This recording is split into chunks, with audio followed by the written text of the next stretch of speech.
दिल में तू है।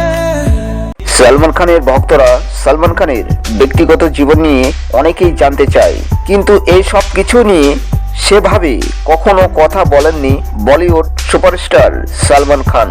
তিনি কোনো এক সময় আইনের জটিলতায় পড়েছিলেন, তবে সবকিছু মিলে এড়াতে পারলেন না নিজের ভাতিজা আরহান খানকে। কারাবাসের অভিজ্ঞতা নিয়ে আরহান খানের কাছে মুখ খুললেন সালমান খান। কথা প্রসঙ্গে সালমান খান তার ভাইপোকে পরামর্শ দেন, কাজের বিষয়ে কখনো অজুহাত দিতে নেই, কাজের সময় বলতে নেই ঘুমের প্রয়োজন। তিনি নিজে দিনে 2 ঘন্টা ঘুমান বলেও জানান সালমান খান। তাছাড়া সারাদিন কোনো কাজ না থাকলেও সেই ফাঁকে ঘুমিয়ে নেন। কারাবাসেও ঘুম নিয়ে একই অভিজ্ঞতা সালমান খানের।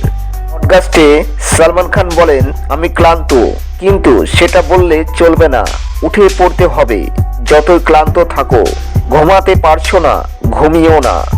এমন পরিশ্রম করো, রাতে ঘুম আসতে বাধ্য হবে। আমি নিজে দিনে 2 ঘন্টা ঘুমাই, মাসে একদিন 7 ঘন্টা ঘুমাই।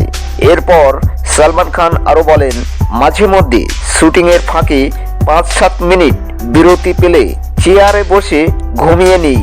কিছু ক্ষেত্রে আমার কিছু করার থাকে না, যেমন কারাবাসে থাকার সময় শুধুই ঘুমাতাম, তার কারণ ঘুমানো ছাড়া আমার আর কিছুই করার ছিল না।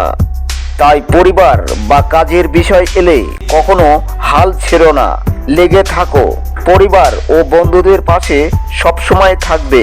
1998 সালে হাম সাথ সাথ হায় এই ছবির শুটিং চলাকালীন যোধপুরে কৃষ্ণকায় হরিণের অবৈধ শিকারের অভিযোগ ওঠে সালমান খানের বিরুদ্ধে। সেই সময় কিছুদিন জেলে থাকেন জনপ্রিয় অভিনেতা সালমান খান। এরপর 2006 সালের এপ্রিলে এই মামলায় 5 বছরের কারাদণ্ড দিয়ে যোধপুরের জেলে পাঠানো হয় সালমান খানকে। কয়েকদিন পর তিনি জামিনে মুক্তি পান।